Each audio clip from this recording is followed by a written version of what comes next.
Welcome back to the Shine Within podcast. I have a very special guest, Sara Noble. She is a mystic, spiritual guide, and transformational coach.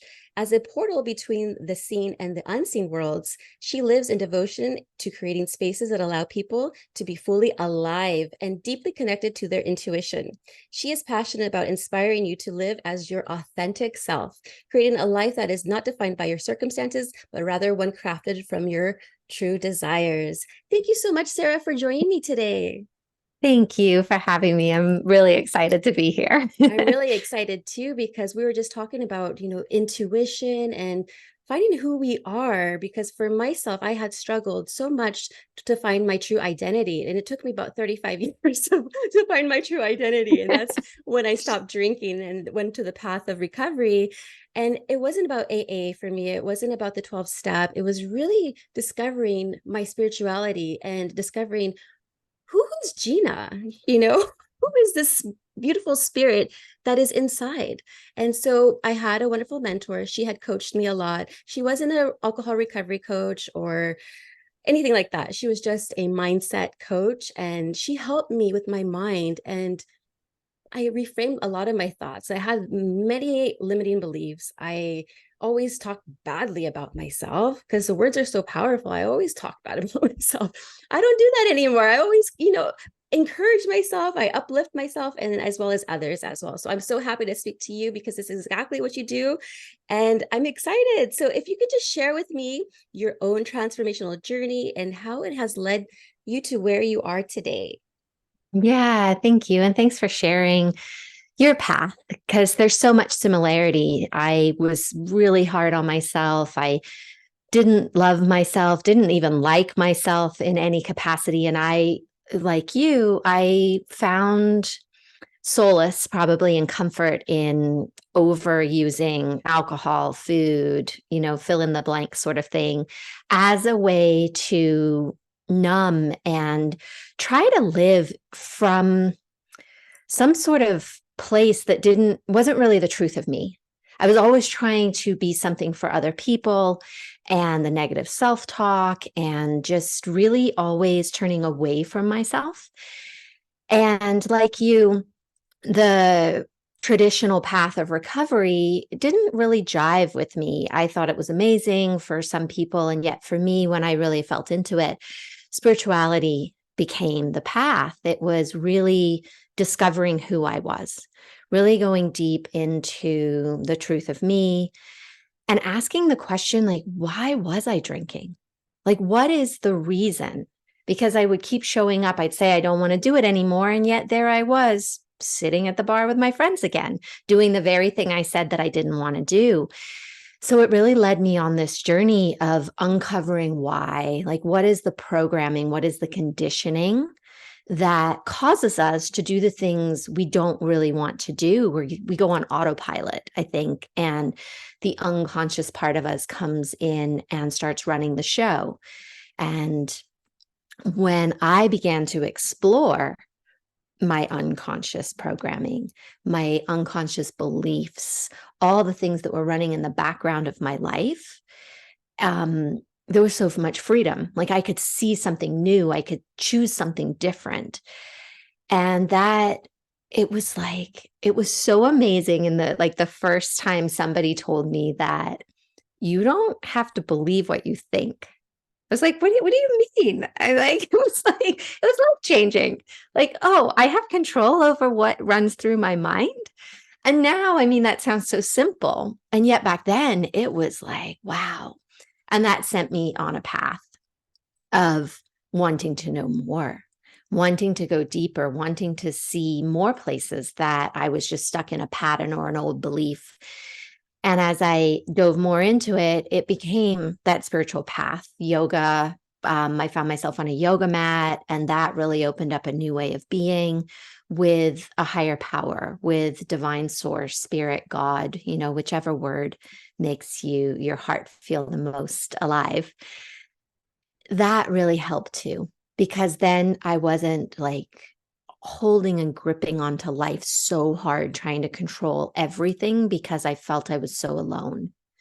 Now I had to well, not had to, but I chose to surrender into something that felt big and scary because I didn't know, right? You can't see it. You can't, in the beginning anyway, you can't see it or feel it or understand it. And yet here you are sort of saying, I surrender to this because what I'm doing is not working anymore. And I'm reaching that point where it's significantly not working.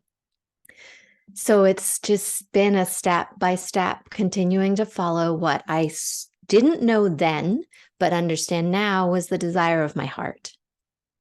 The heart is a beautiful thing that we have. And talking about, a lot of people always say, I don't believe in God source, like you said, universe, whatever you want to call it, because they don't see it. And then Mhm. you brought up something interesting. You're like, yet, we don't see it yet. So when was the time where you were actually able to see it? Was it like a feeling, or what was that?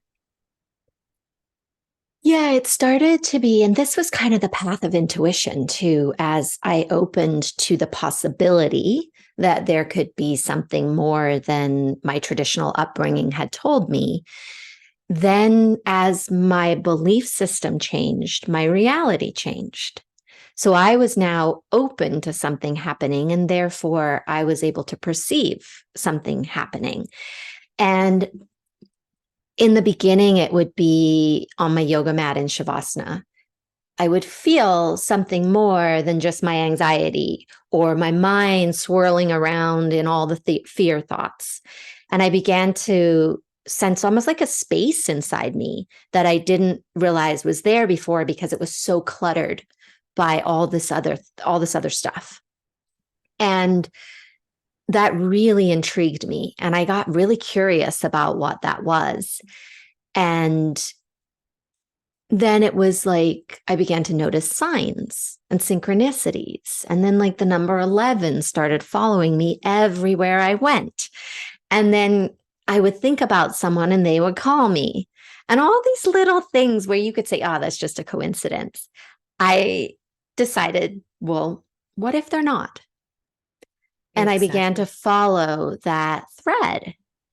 And I really, um, like, it felt like something was shifting inside me. There was a place that there was a little more love was available, a little bit more comfort.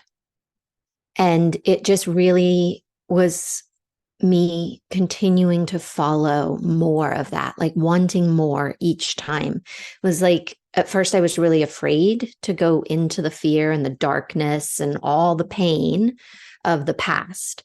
But what I saw was that the more that I actually turned and faced it and allowed myself to feel something that I had been running from, there was freedom on the other side of it. There was a different way of being on the other side. And I got to the point, and I mean, this didn't happen right away, but I got to the point where I started to get excited a little bit about, oh, what's that thing? Because the last time I looked at something, this magical thing happened. And so it started to feel less scary to sort of go into the fire, I suppose, right?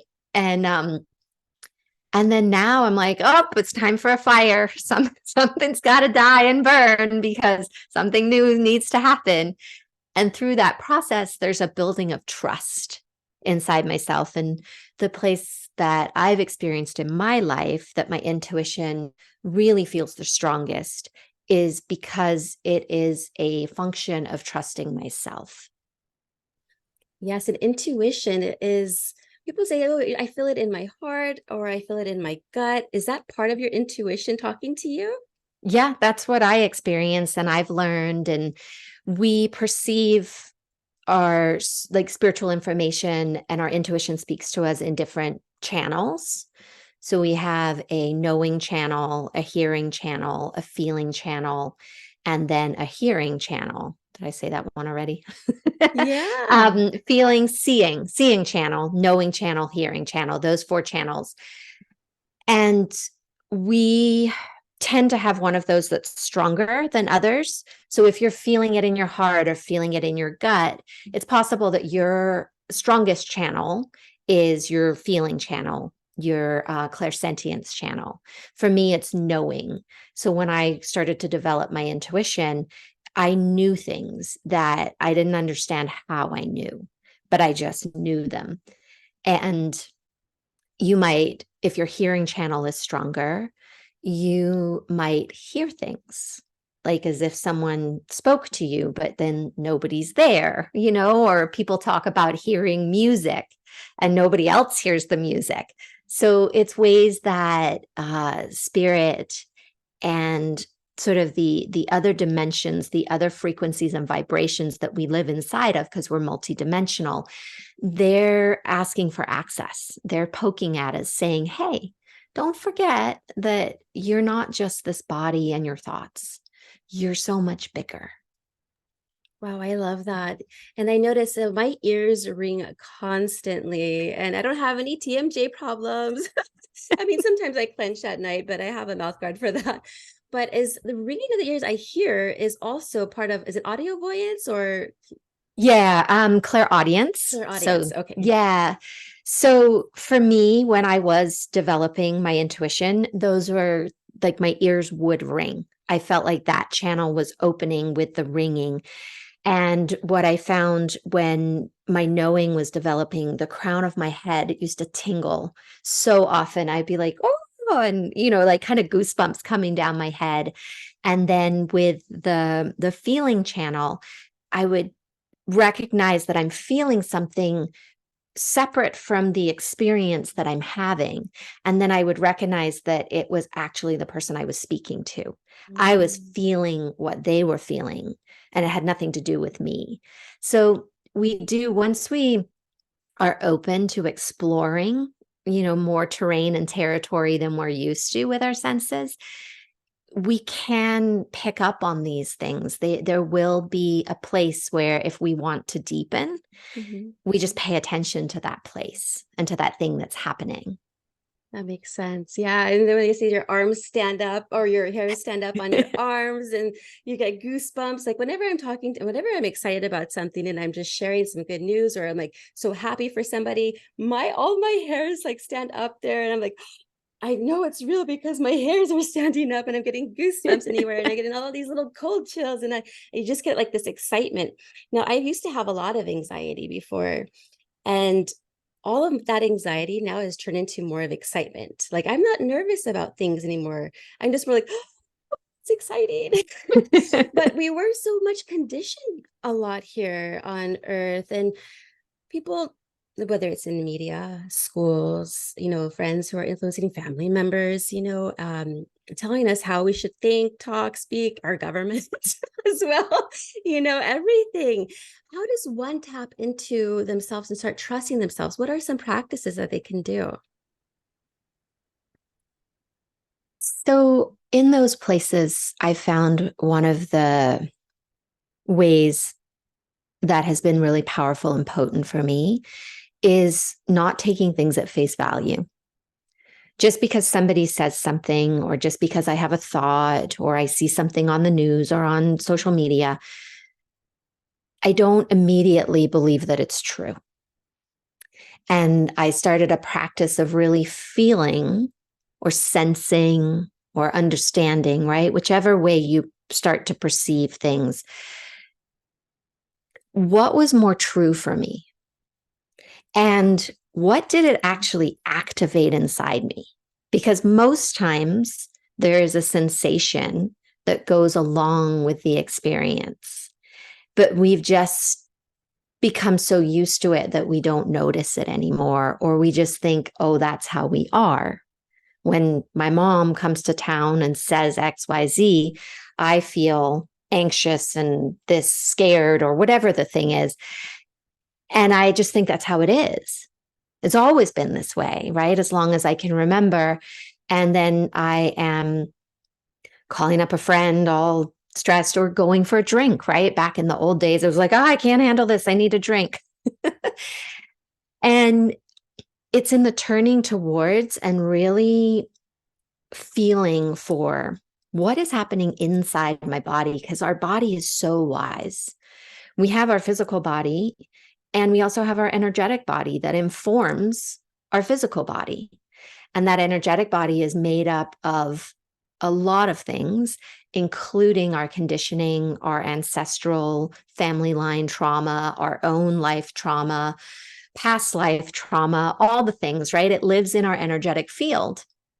And we will have a sensation inside us that is related to whatever we are externally experiencing. And when we have the courage to pause and feel for that, and in the beginning, in the moment, it wasn't possible for me to pause in the middle of some heated discussion to check in and wonder what those sensations were. So I would take it to my meditation practice or to a stillness practice where I would sit and recreate what happened as a way to recreate the sensation in my body. And then I went on a journey with that sensation and used the wisdom of the body to show me why. Because what I was arguing about or what I was inside of that was triggering or activating was really not about what was happening. It was about my younger self or a previous event that happened that was being activated. And then I was imagining that it's the truth of what's happening now. But it's not. And the more that we practice recognizing what's happening inside of us and using it, that's where we clear away and we find the truth underneath. And doing that helped me set boundaries, because boundaries are another thing that allow the truth of us and our intuition to really come online, because we're not rushing out to please others, or we're not concerning ourselves with other people's problems and negating our own. And problems, I use that word lightly because I believe everything's an opportunity. But for a long time, I did think things were problems, and so on the beginning of the journey, that can be part of it. And the more that I set clear boundaries, the more alive the truth of me was allowed to be, because it was not dependent on anything outside of me. It was only dependent on my internal experience. That's beautiful because there's some friends that we thought they were friends. They're like talking bad about us and they don't want us to grow, or if we are Mhm. growing, they're just like, well, why are you doing that? Or what's going on with you? And I think it's important to have those boundaries, especially in like early phases of recovery, because you want to stay away from those old drinking buddies, those ones who influence you to stay up all night and drink with them and get into bad things afterward. Who knows? That's what all it was. That was my life. I Yep, was I relate. horrible. I was horrible. Yeah, but my spiritual journey actually started, let me think about this. In 2000, I want to say it was a long process. So I was still heavy in my drinking. It was in 2013. And I knew I wanted to stop drinking, but I didn't know how. And I was married at a time to my husband, who was also a very codependent, and he was an enabler. So he would constantly buy me alcohol. Anytime I would ask, oh, go get me this, he would just go get it and give it to me.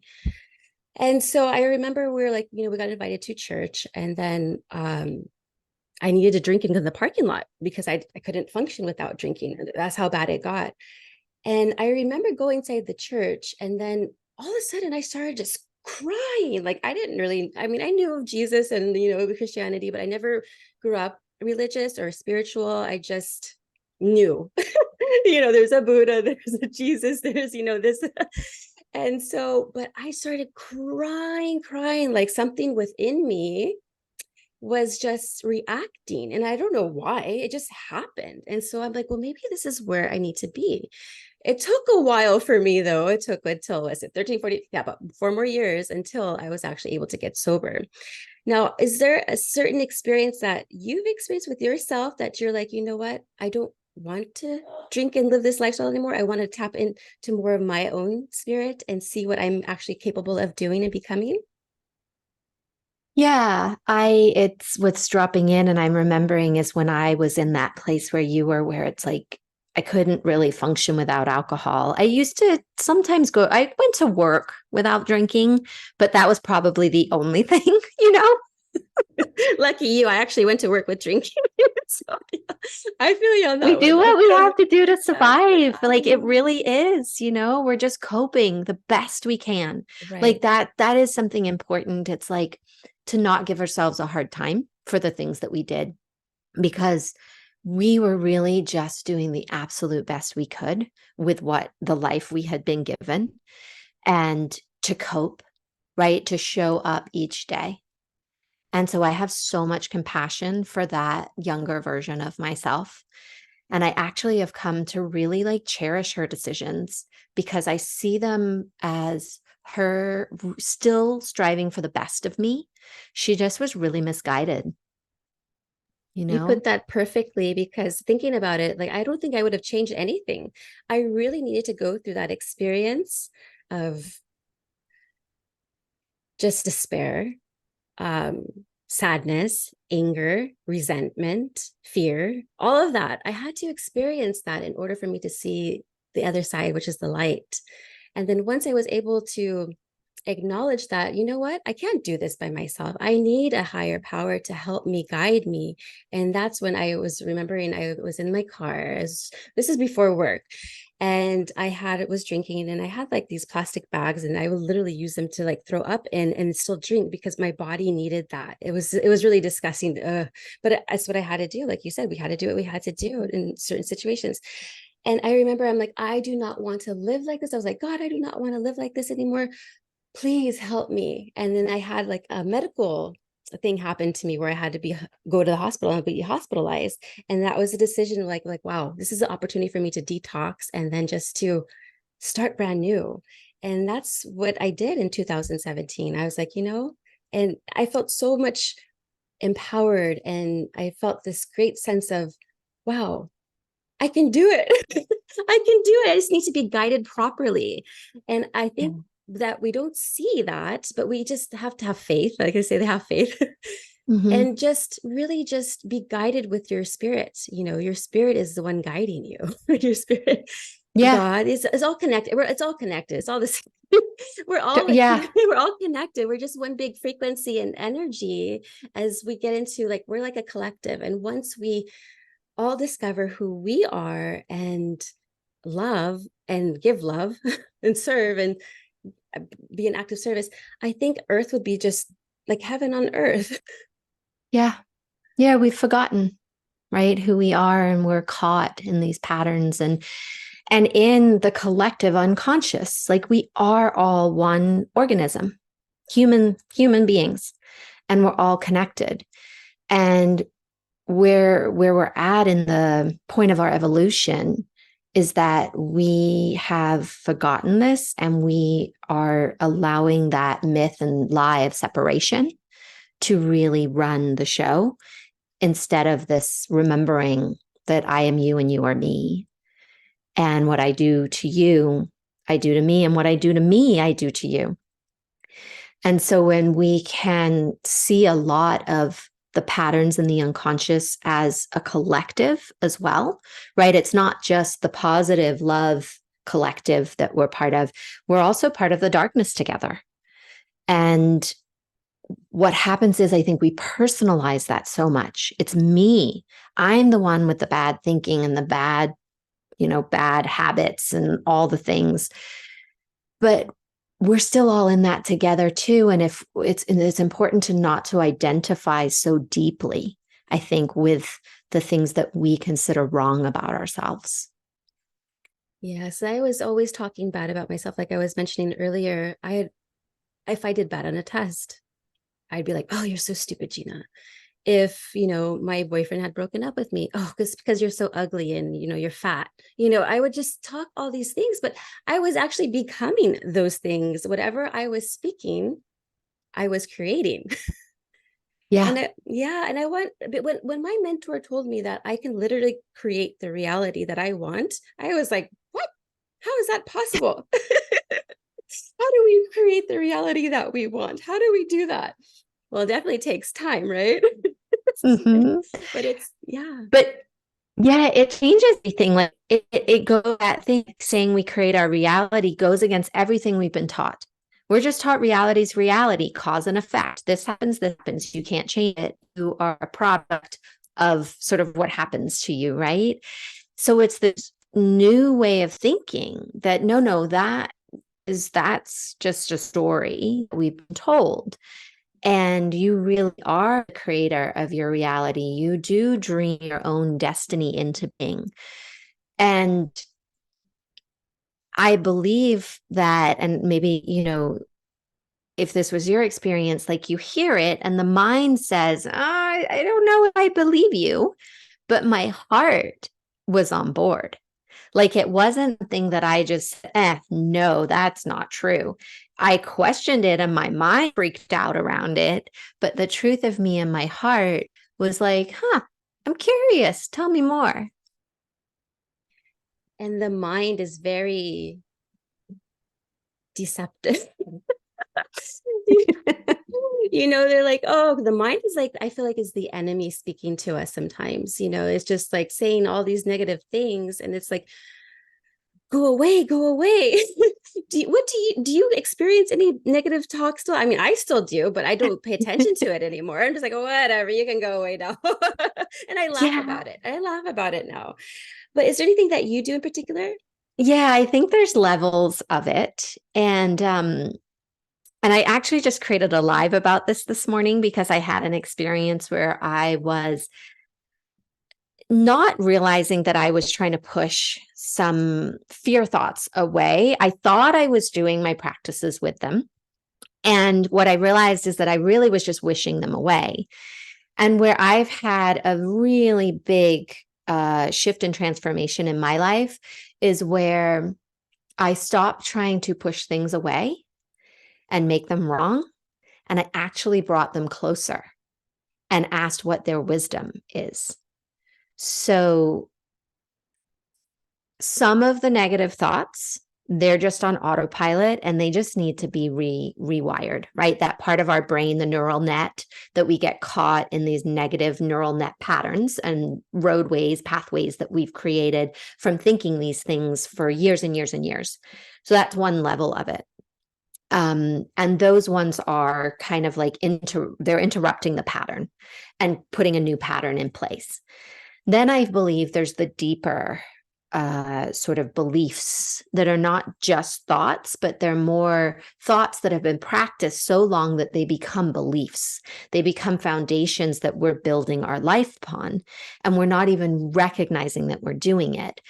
And those will often come up in our fears. And when every time I have turned towards a fear rather than wish it away or try to negate it or not give it attention, it grows stronger. And when I have turned towards it, there has been some incredible gift and wisdom that I've actually found inside underneath that fear. But it took me having the courage to actually look at what was happening and feel the sensations around what I was trying to avoid in order to get the medicine and the magic out of it. Yes, and I've heard that, you experience happiness when you're able to accept all the good and the bad and be okay with experiencing both. Yeah. Yeah. Yeah. Because we live in duality. And some of, modern spirituality or where we are at, maybe in our teachings today, there's a lot of talk about being in the light and love and raise your vibration and raise your frequency, and then everything will change. And it's like, yes. And that is only half of the truth of our duality. We have a whole other side that is the darkness, that is the death, that is the darkness, the cold part, right? Like we have summer and spring, but we have fall and winter, and we have light and we have dark, and we have this way of everything has an opposite. So I believe and experience that the more we are willing to sit with the darkness and allow the other half of duality to be part of our experience, then the way that we exist in the light is so much more rich. There's so much more to it because we're like, it's almost like we're kind of faking it in this side, right? Like, oh, I don't want to look at that. I just want to look at the bright, shiny object, sparkly part. And I don't believe we can go as deep in that place I'm because glad we have to bring ourselves in, right? We've got to bring that in. Yeah. Yeah, and I'm glad you brought up the dark part because everyone does, like on social media, you see on all the reels, like manifestation, positive vibrations, just like you said, and but no one ever talks about the other side. Yeah. And I'm glad that you brought that up because the other side is what can create so much more light. Yeah. But we need to be okay experiencing it. And one thing that I've learned for myself is during those dark times, and I still get, I'm a human being, and we're going to go have emotions. We're going to go through feelings and thoughts and stuff, but it's how we respond to them what matters the Mhm. most.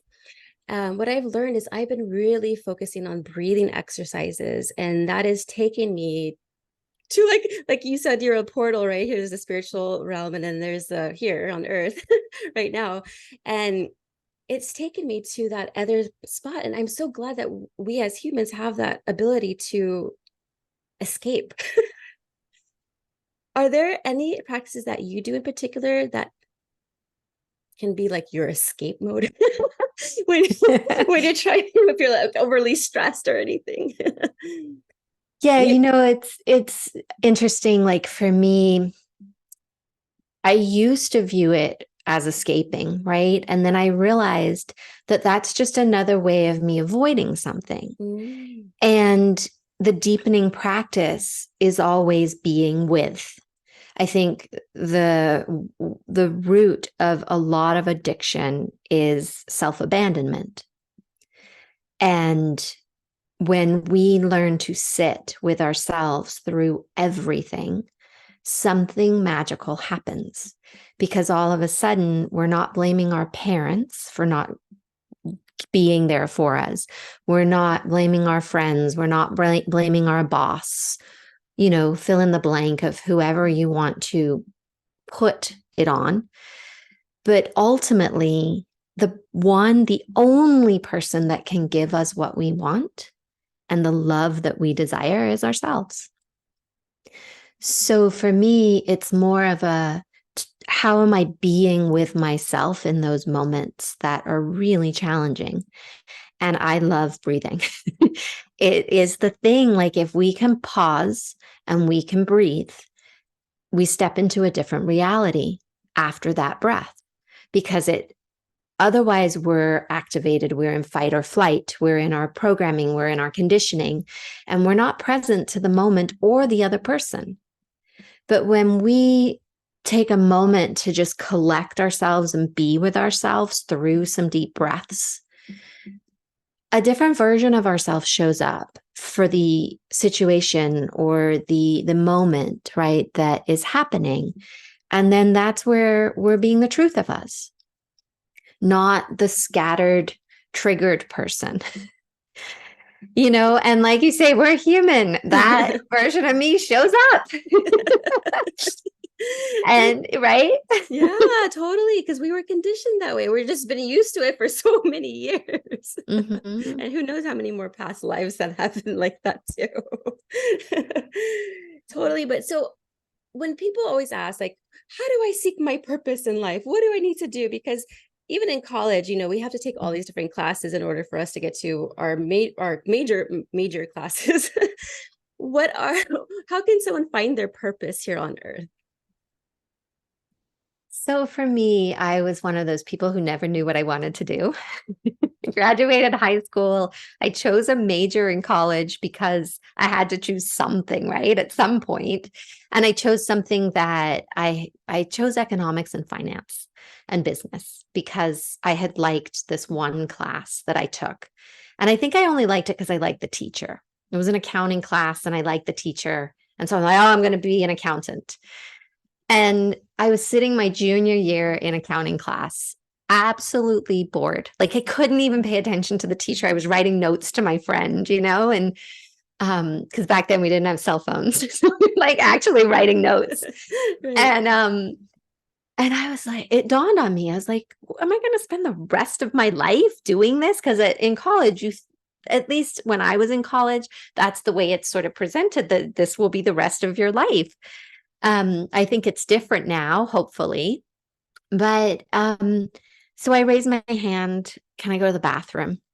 And I actually went upstairs to my advisor's office and changed my major because I was like, I cannot do this. And that's when I went into economics and finance. And I only did it because I liked the teacher again. And I graduated college still not knowing what I was going to do. And I really haven't ever known like what I want to be when I grow up.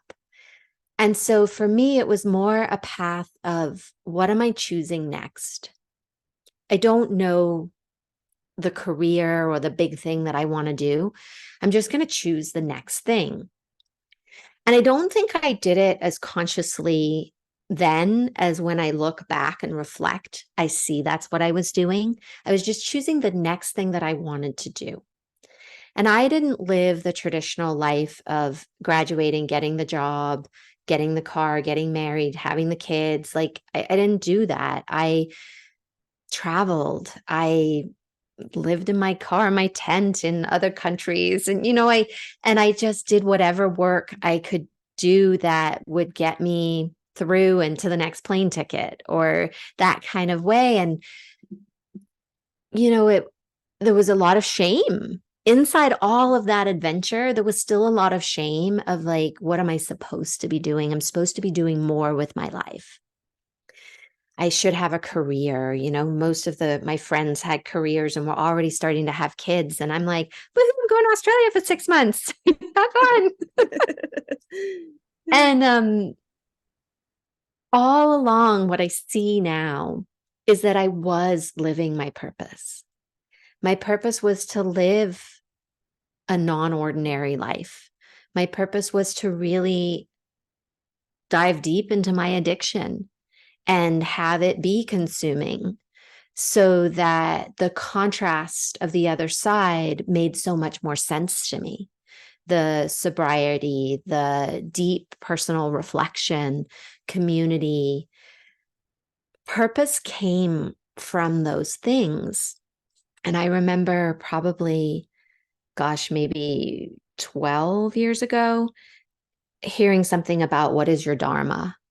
And it like lit something up inside me because at the time I actually was in a career. I spent 11 years in publishing after my wild travels, and it became a career. It became part of my path. And one of my jokes is it's like, okay, now I finally know what I want to be when I grow up because this is my purpose. This helping, supporting, teaching, inspiring others to their own path, to their own heart, to their own lived experience of life is who I am and what my purpose is. But unless I had lived all the nuances of my own life, I wouldn't be able to hold the space for others inside of all of their challenges and beliefs and experiences. So I see now that purpose is like we're always on the path. We're never not. Even when we think we made a bad decision, wrong decision, it really was the right thing because we needed to know and learn something. Something had to change, and it wouldn't have changed if we hadn't made a mistake that wasn't really a mistake. and so what I talk to my clients about and what I teach is it's really just following the desires of your heart. You know what you want. You might not know what you want in 10 years, and you might not know what your whole life looks like. You might not even know what next month looks like.